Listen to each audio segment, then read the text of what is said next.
Di sini ada nggak sih yang udah merasa kehidupan udah mapan, bahagia udah, rezeki lancar, namun selalu gagal dalam menjalani hubungan atau memilih pasangan yang tepat? Nah, ilmu kali ini itu sangat-sangat bermanfaat banget dan tentunya bisa menginspirasi kita semua. Karena apa? Karena kehidupan itu akan terus ada ujiannya dan akan terus seperti itu selama kita masih hidup. Gak ada kesempurnaan dalam diri kita.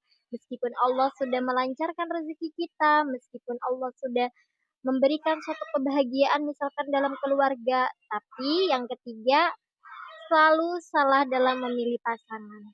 Nah, buat teman-teman yang merasa seperti ini, simak terus video ini sampai habis karena ini merupakan ilmu dan juga bisa memotivasi kalian bahwasanya ini adalah caranya Allah agar kalian selalu bergantung kepadanya. Masya Allah, ilmu kali ini tuh betul-betul memotivasi kita agar kita selalu dekat dengan Allah, agar kita selalu merasa kalau kita tuh nggak cukup gitu, kalau kita tuh ngerasa kurang gitu, kalau kita nggak bergantung kepada Allah. Dan tentunya pasti kalian udah pernah kan merasakan seperti ini, entah kalian itu misalkan nih ya, kalian gagal dalam karir, kalian gagal dalam kebahagiaan, tapi pasangan kalian adalah pasangan yang tepat. Kehidupan kalian itu bahagia, menjalankan suatu hubungan kalian tuh, ngerasa kayak yang pokoknya bahagia aja, tepat gitu pilih yang ini. Nah, berbalik dengan, eee, audiens yang satu ini, di mana dia menanyakan kepada Ustadz Hanan At-Taqi ya, bercerita lah gitu, curhat tentang masalahnya, di mana karir udah bagus, terus juga, rezeki udah lancar, tapi dalam memilih suatu hubungan selalu saja gagal. Nah, ini ilmu kita kali ini ya, apa saja sih yang harus kita lakukan ketika kita, mengalami hal yang seperti ini? Tentunya jangan di-skip karena ini merupakan ilmu yang sangat bermanfaat untuk kehidupan kita. Dan tanpa berlama-lama lagi, ini dia videonya.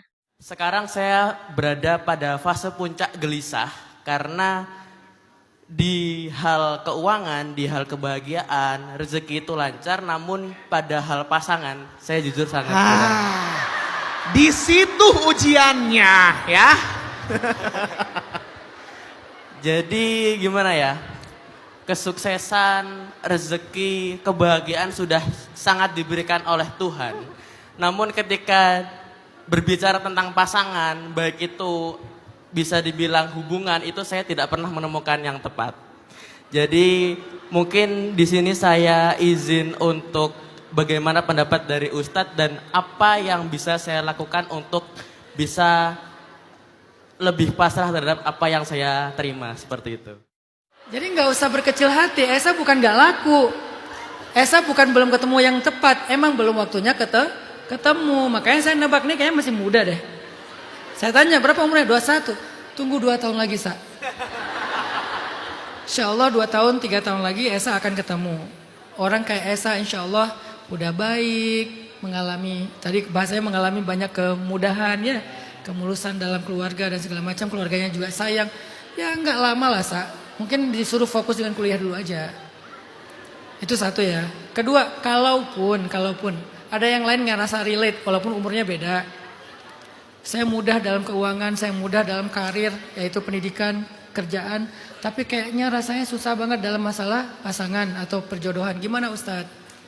Benar banget statement awalnya Esa tadi. Allah memberikan kehidupan kepada manusia sengaja dikasih sedikit ruang untuk tidak sempurna. Biar apa? Banyak. Salah satunya biar kita selalu belajar bergantung dan meminta kepada Allah.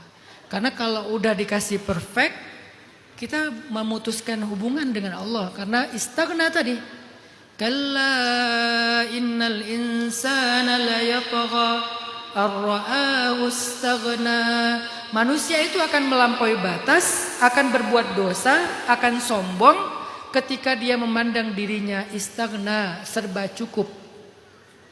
Jadi sengaja Allah kasih sedikit ruang untuk kita ngerasa kurang, ngerasa nggak perfect, ngerasa ada masalah. Supaya apa? Supaya kita bergantung terus sama Allah. Dan Allah senang banget ngasih kita apa yang kita butuhkan. Sebetulnya apa yang kita masalahkan itu ada di sisi Allah solusinya, bukan nggak ada. Cuman Allah nggak ngasih ke kita supaya kita tetap berdoa. Analoginya sederhana.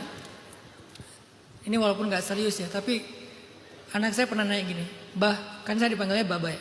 Baba pengen punya menantu kayak gimana sih? Saya bilang, Baba pengen punya menantu yang bergantung sama Baba. Supaya dia akrab sama Baba, dia dekat sama Baba, dan Baba pasti akan support dia habis-habisan kayak Baba support kamu Kak gitu. Jadi saya pengen punya menantu yang masih bergantung sama mertuanya, masih kerja sama bareng dengan mertuanya. Kalau misalnya bisnis ya bisnis bareng dengan saya akan modalin, saya akan support, saya akan dukung dia sampai besar bisnisnya. Tapi dia tetap terhubung dengan mertuanya. Kenapa? Karena saya pengen dekat dengan menantu, seperti saya dekat sama anak. Nanti saya mau dekat sama cucu dan seterusnya. Allah tuh kayak gitu sama kita. Allah nggak pengen terputus. Karena gara kita udah perfect hidupnya, udah ngerasa cukup semuanya. Dikasihlah sedikit ruang di mana kita merasa kurang. Sebetulnya nggak kurang, tapi kita merasa kurang. Kenapa kita merasa kurang? Karena yang kita inginkan itu nggak diberikan dalam kehidupan kita, disimpan di sisi Allah. Setiap kali kita butuh baru Allah kasih, disimpan lagi, butuh dikasih, disimpan lagi. Enggak dikasih dalam kehidupan kita untuk kita kuasai sendiri, biar kita ngerasa selalu butuh Allah Subhanahu wa taala. Nah, jadi hikmahnya itu Esa, kenapa ada yang kurang aja dalam hidup kita nggak pernah sempurna? Ya karena biar kita berdoa terus, sholat terus, meminta terus pada Allah. Tapi kalau untuk kasus Esa, kayaknya belum waktunya Esa bilang itu puncak dari kegalauan. Enggak lah, insya Allah setahun 2 tahun lagi. Tapi kayaknya kalau normalnya orang Indonesia itu kan laki-laki 23, 25 ya. Jadi 21 itu masih, walaupun enggak kecepatan sih, tapi maksudnya secara normalnya orang Indonesia 21 itu kayak masih terlalu muda lah.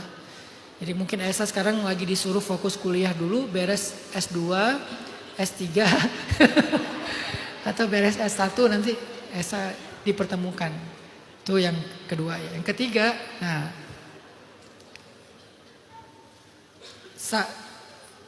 coba belajar berdamai dengan kekurangan orang lain. Esa hidup dalam kondisi yang sangat istimewa.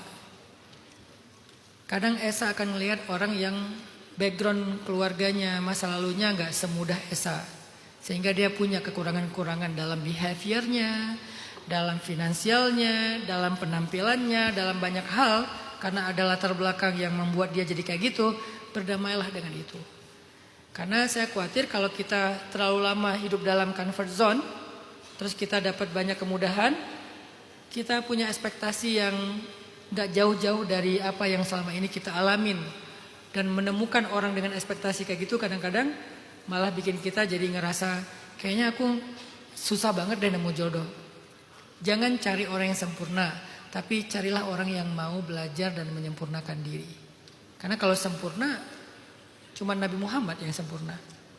Kalau perempuan yang sempurna cuma 4. Asiyah, Maryam, Khadijah, Fatimah, udah. Tapi carilah orang yang mau memperbaiki diri, belajar menyempurnakan diri, pelan-pelan, belajar ini, belajar itu. Bahkan Fatimah yang udah sempurna aja masih belajar. Sayyidah Aisyah yang istimewa aja masih belajar. Khadijah yang sempurna aja masih belajar. Apalagi di zaman kita sekarang. Jadi carilah, mau belajar bareng enggak? Mau memperbaiki enggak? Mau memperbaiki di sini artinya dia tuh bukan orang yang kayak kan ada istilah gaslighting ya. Kalau pasangannya ngomong dibalikin, malah dia yang playing victim, malah jadi ujung-ujungnya pasangannya yang ngerasa bersalah gitu kan ya. Bukan yang kayak gitu, tapi yang mau mendengar, mau menerima masukan, mau mengakui kekurangan dan kesalahannya, meminta maaf, itu yang kita cari. Tapi kalau nyarinya yang sempurna nggak ada kesalahan, kayaknya kita harus nikahnya sama malaikat. Tapi itu nggak akan terjadi dalam kehidupan kita kan. Nah, mudah-mudahan ini bisa jadi gambaran juga buat Esa dan kita semua. Masya Allah, video kali ini tuh betul-betul menginspirasi kita ya bahwasanya itu merupakan caranya Allah agar kita selalu bergantung kepada Allah. Makanya ketika semuanya sudah sukses, ada aja ujiannya, ketika semuanya sudah lancar, ada aja hambatannya, seperti itu ya. Namanya juga hidup, kalau kita nggak pengen punya masalah atau nggak pengen diuji, ya sudah, kalian nggak perlu hidup, ya nggak sih? Karena namanya kehidupan atau hidup itu memang penuh dengan ujian dan masalah, teman-teman. Karena itu merupakan caranya Allah, kasih sayangnya Allah kepada kita supaya kita terus berdoa seperti yang diajarkan Ustadz Hanan Ataki tadi, supaya kita terus berdoa, supaya kita selalu bergantung kepada Allah, supaya kita senantiasa terus mendekatkan diri kepada Allah. Jadi, kalau kalian punya permasalahan seperti ini jangan risau. Semuanya sudah Allah atur dan semuanya sudah Allah rencanakan. Tinggal kamu mendekatkan diri kepada Allah Subhanahu wa taala. Semoga ini merupakan ilmu yang betul-betul bermanfaat banget dan juga buat kalian yang belum punya jodoh ataupun belum, menemukan pasangan yang tepat, semoga di tahun 2025 ini Allah mudahkan segala urusan, Allah mudahkan pencarian jodoh kalian, dan Allah pertemukan dengan pasangan yang tepat. Barakallahu fikum, semoga ini bermanfaat.